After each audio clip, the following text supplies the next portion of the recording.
Welcome back to Secondhand Therapy. We remind you that we are not therapists. We are not experts. We're just two dumb guys going through it, sharing what we're doing, hoping it helps. This is not a substitute for therapy. This is not professional advice in any way. However, we do have a Patreon page. We do have a Patreon page. Yeah, and it's full of bonus clips, not episodes, bonus clips. But you can access episodes a week early. And sometimes even there's a couple episodes that are not on the public feed. They're only available on Patreon. So if you want to see those, you have to join our Patreon.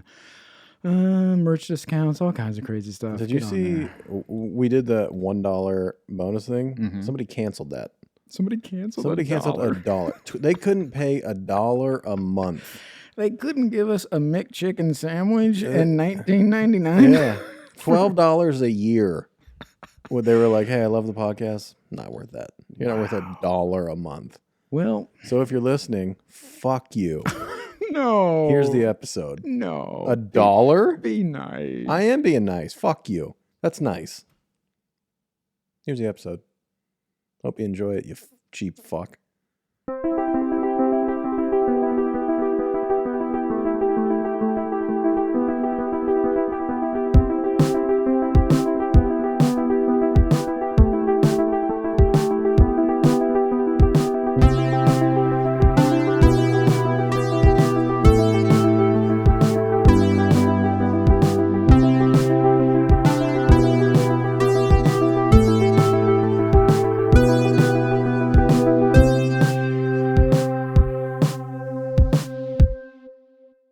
Because I'm not a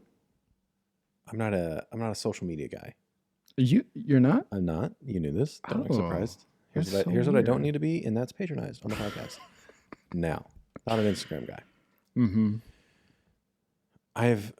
Here's the thing. I'm going to make a statement for the both of us. Okay. I guess. We are a pro-Palestine, free Palestine podcast. This household is free Palestine household. Yeah, that's right. And I've been thinking about my Instagram, and the people that know me know my beliefs. Right. Very, very much anti-genocide. Not a hot take, I don't feel. Some people might find that to be a hot take. Now. Yeah. But I've been thinking lately, should I be posting more? I don't even know if it's like pro-Palestine or if it's just like informational, like the genocide that is happening. Just political in general. Should I be sharing things? Yeah. And that's what I talked about in therapy this week. She asked me what would be the motivation for sharing.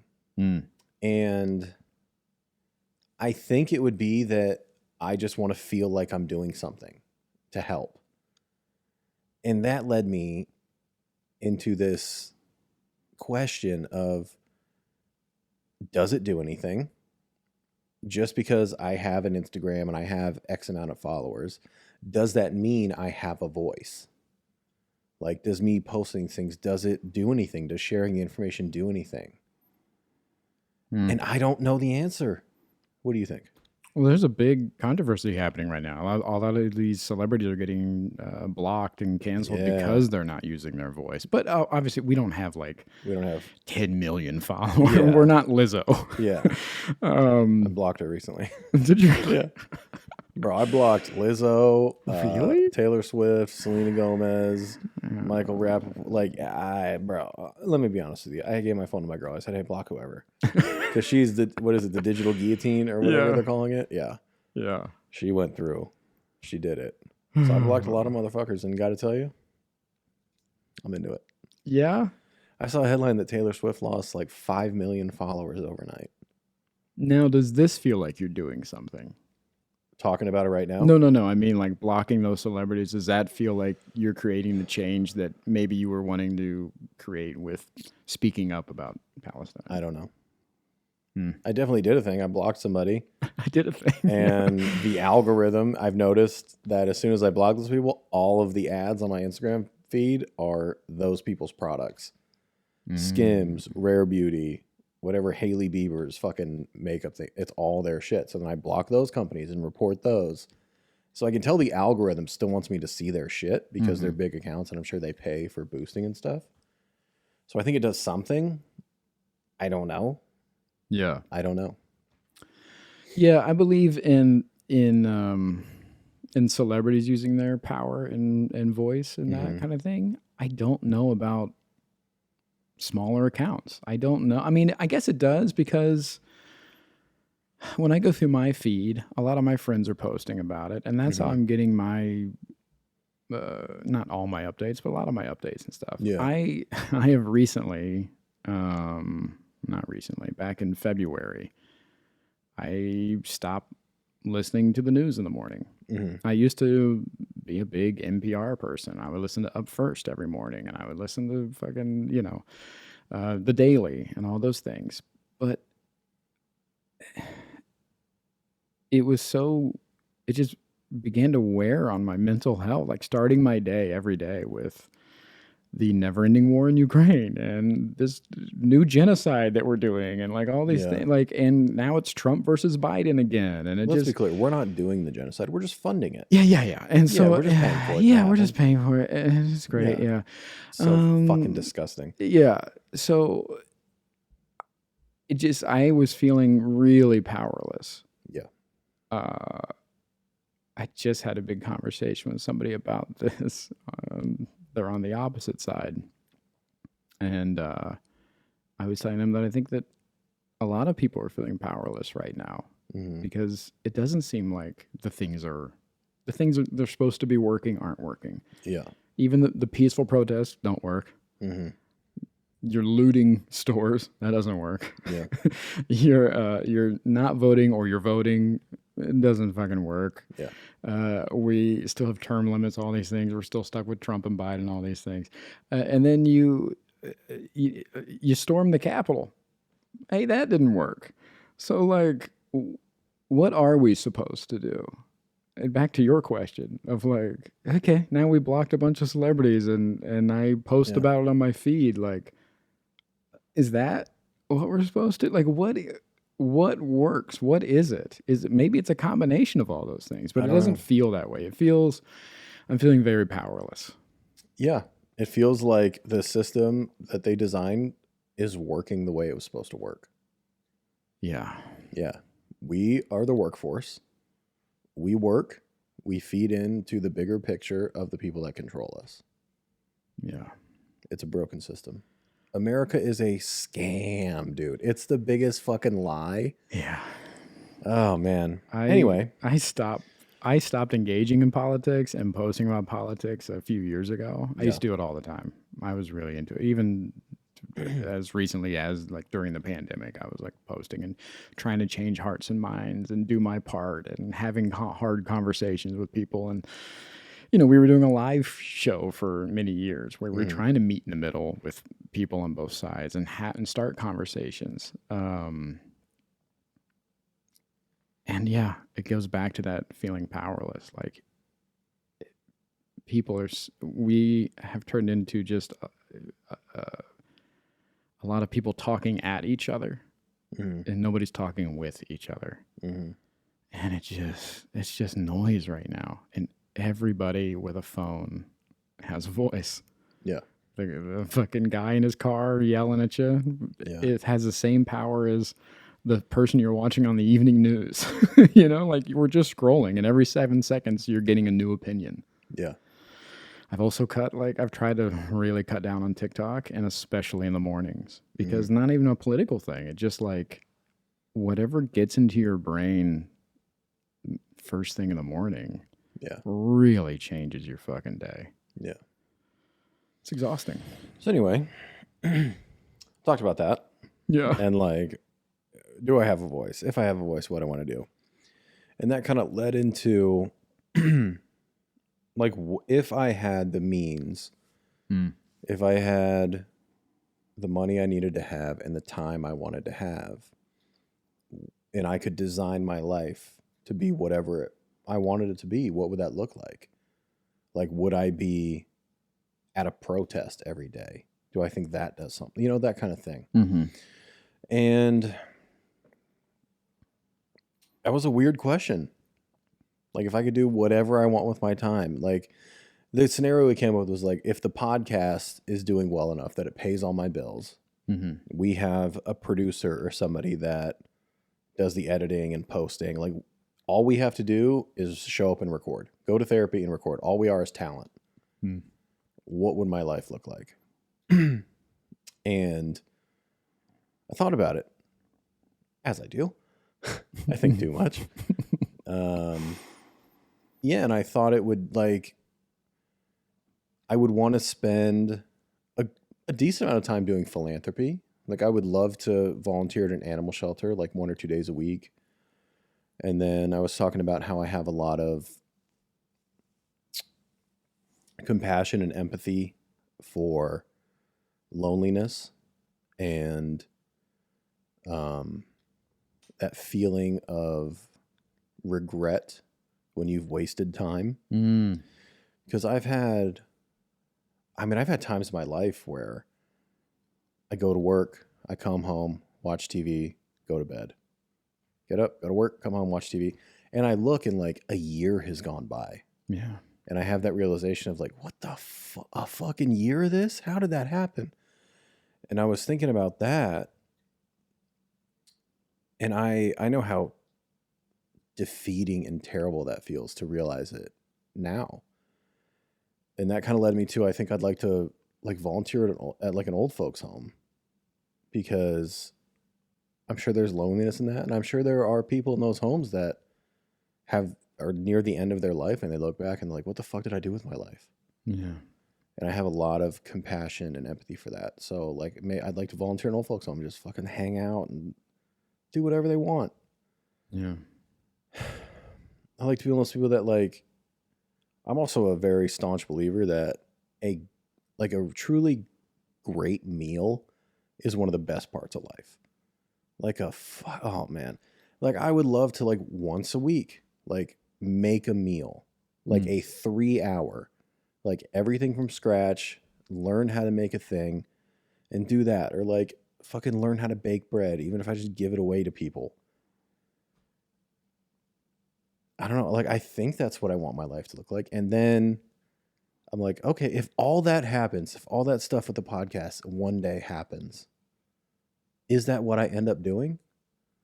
Or do I become some asshole? That right. I sleep till 10. I go to the gym for an hour. I go have a $60 smoothie. I go play golf. And then I fucking, go run an errand and come home. Like, am I that kind of asshole who just like floats through life with no worries?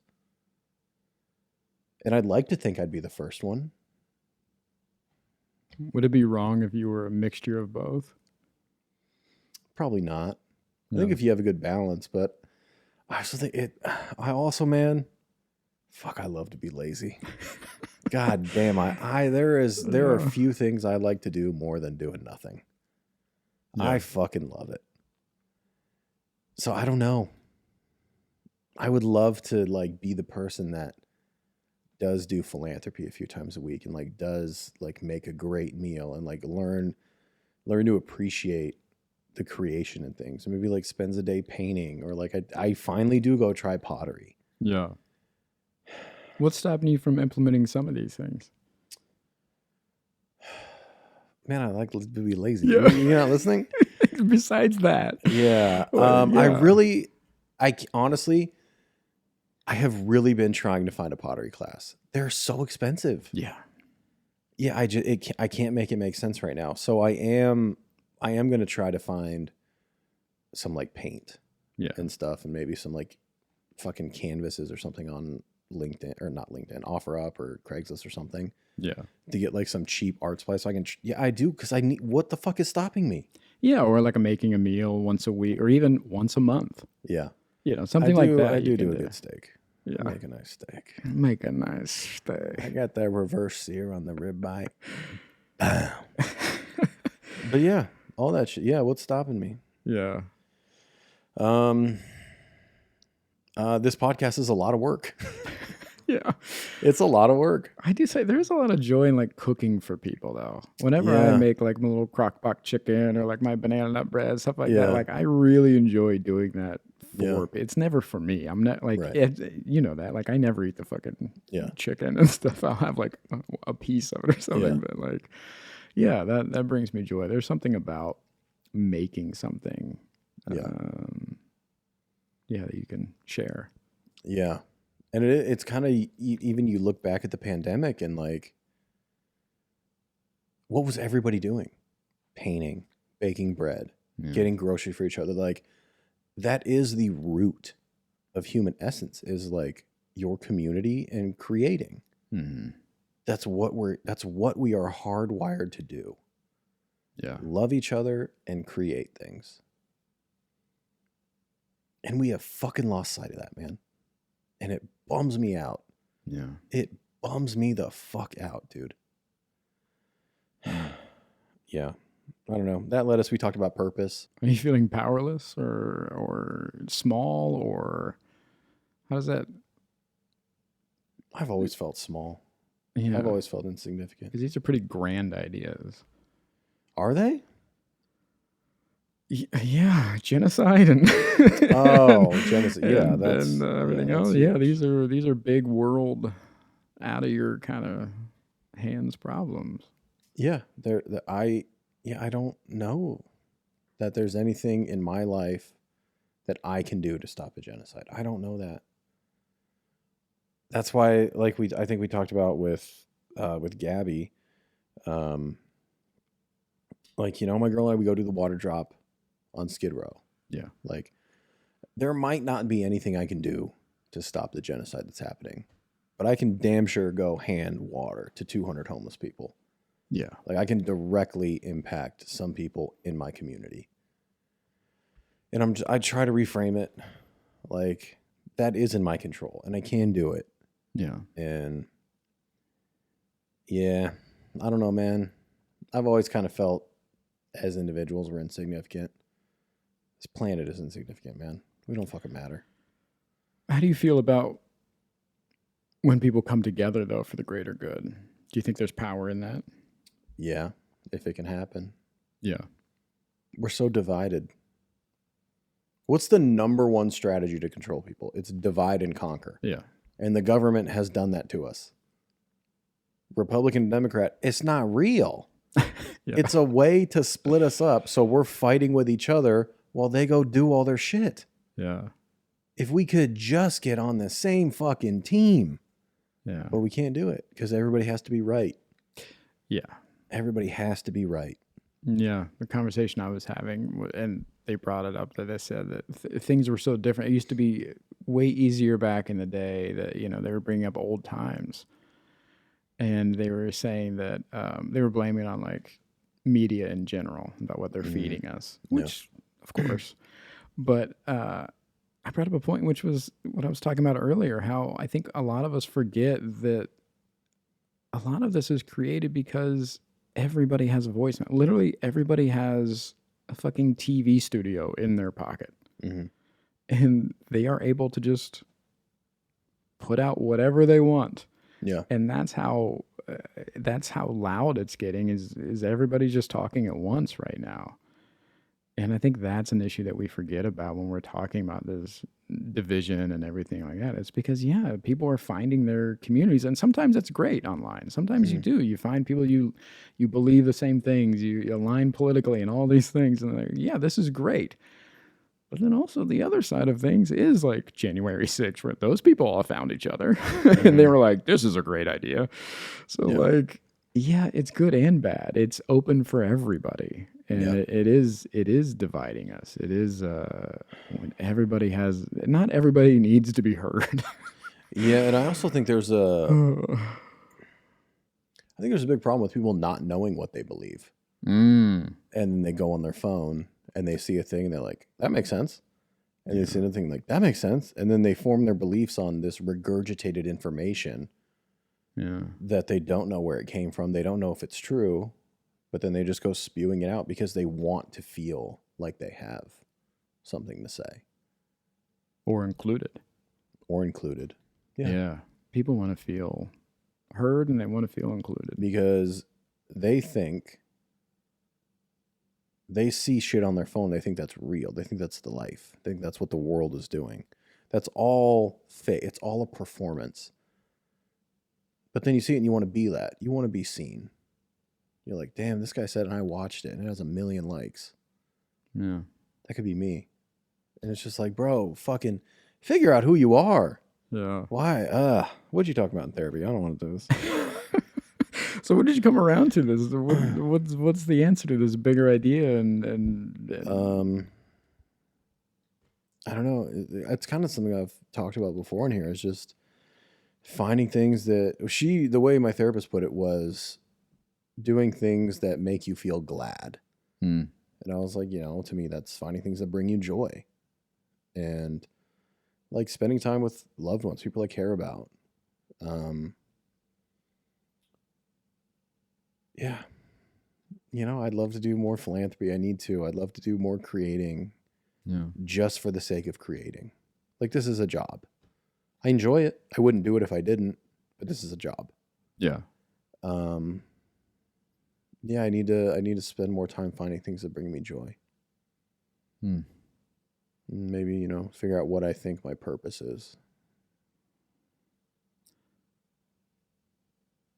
How important is it to discover this idea of purpose for you?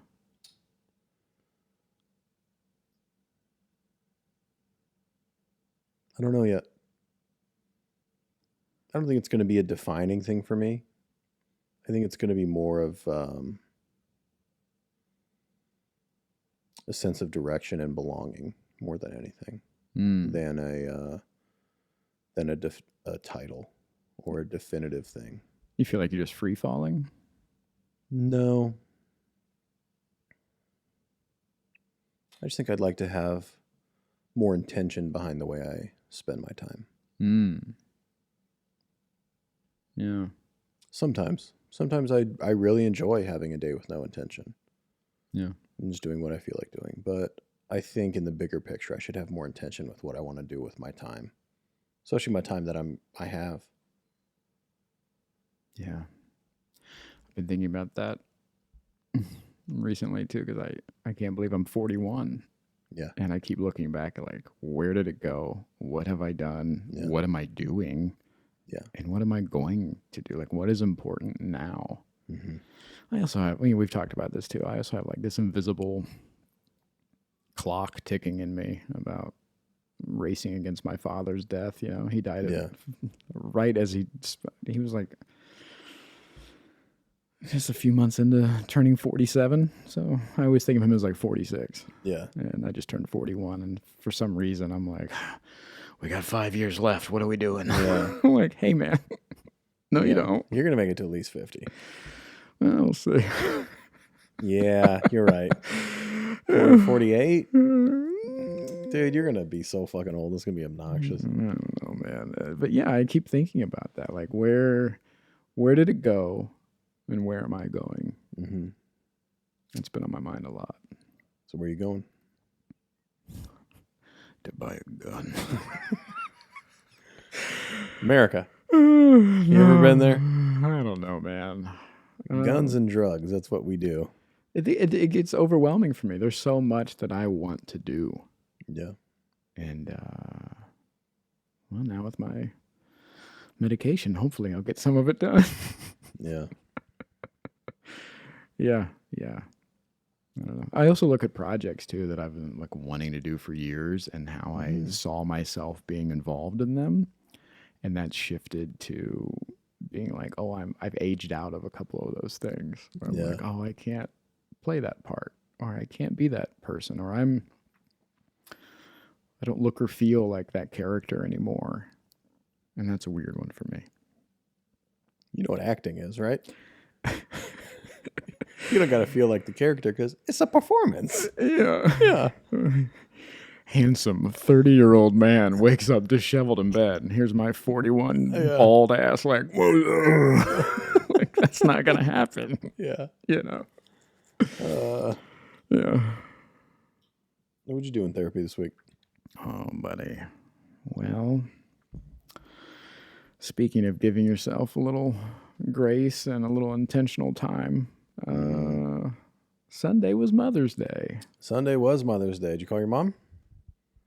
I'm so sorry. Ah, God. You know, if I could quit, why? I would. Why do I have to do it? Did you know I was going to do something like that?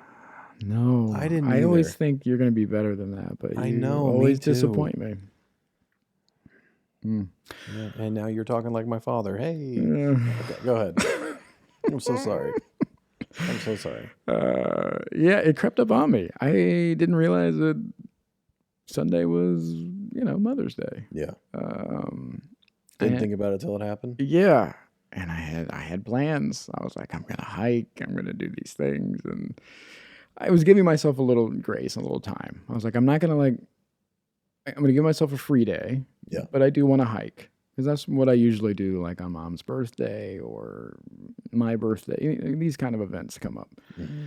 I'm like, I need to hike. It recenters me and all those things.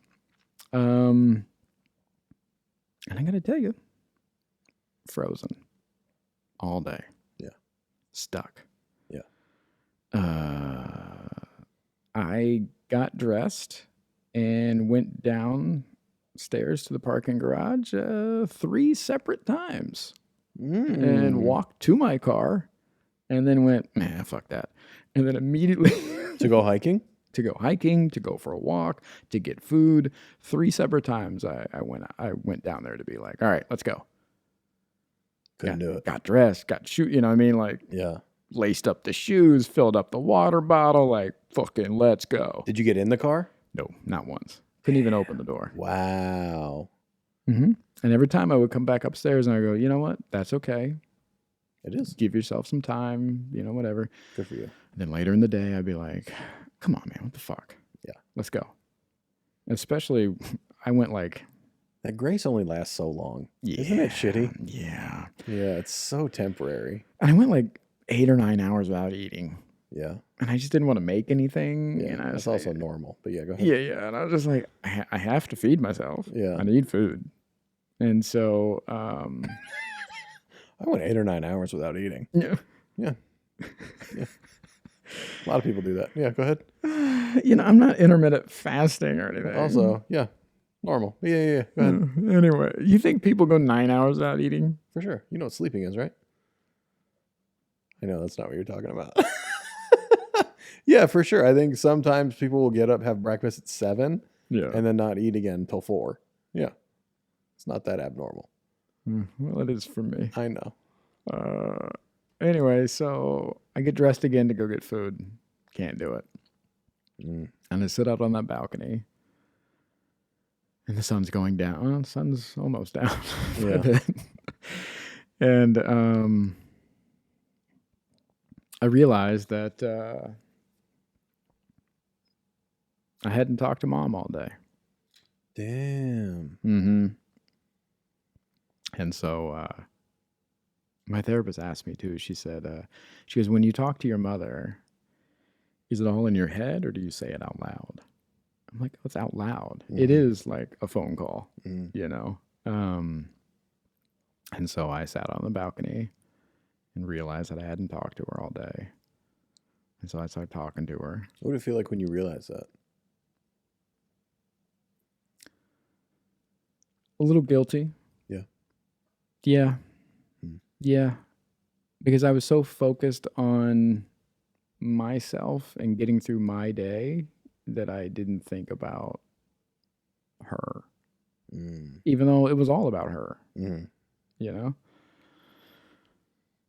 So I sat out there and I was like, oh, I haven't talked to you all day, huh? I was like, is that what your butt hurt about? Is that what's going on here? I was like, you're not going to let me leave the house till I talk to you, huh? I shared with her about things that are going on and things I'm proud of, things I'm not proud of. Some joy, some fear. Talk to Grandma. And then And then I went down to the parking garage and I got in my car and I went and had a little meal and came back. And I was talking to my therapist about it, and she said, because I told her, I was like, I tried to leave several times. Like, I was like, maybe I'll go to the farmer's market. Maybe I'll go for a hike. Maybe I'll go grab lunch at, it's one of my favorite spots is down here. I'm like, maybe I'll go grab lunch there and just treat myself. And she goes, I think you were subconsciously just keeping yourself safe, because all of those places, she's like, what happens at the farmer's market on Mother's Day? What do you think's going on there? Mm-hmm. And I go, probably people out with their moms. And she goes, mm-hmm. And what about brunch on Mother's Day? You think at your favorite brunch spot or lunch spot, I go, people taking their mom out to eat. And she's like, mm-hmm. Mm-hmm. She's like, so you think maybe subconsciously you were protecting yourself and you didn't know it from just witnessing that, being around it. I didn't think about that.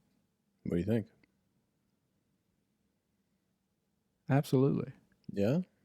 Yeah. If I would have went out to lunch and been surrounded by everybody at their tables laughing and hugging and enjoying their mother, or even arguing with their mother at the table,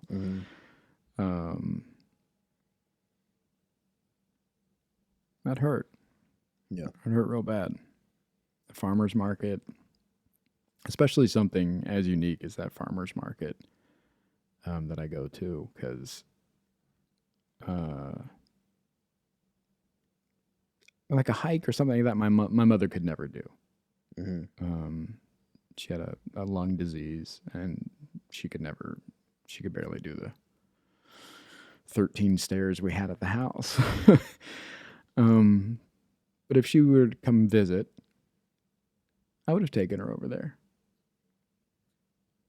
walked around with her.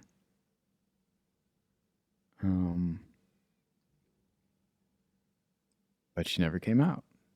Mm-hmm. Grandma never came out.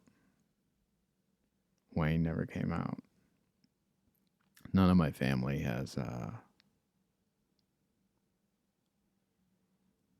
been here. None of my family knows this part of my life. Ever. I've been out here 15 years. Nobody's seen this side of me. And it's a big part of me.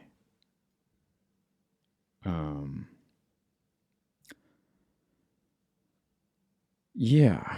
So I think it would have fucking wrecked me to go out and see people just having that opportunity. What do you usually do on Mother's Day?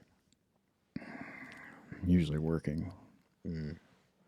Yeah, I used to be a big draw for Mother's Day. And yeah, because I would do a lot of jokes about mom and that kind of thing. And I had colleges bring me in a few years to do Mother's Day and things like that. So,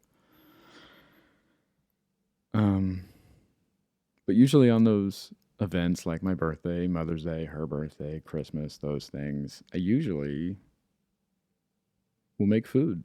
Ironically, what we were talking about earlier, like I usually will make something that mom used to make, or something that I like to make. 'Cause that's what mom would do. Mom would cook. Mom would bake.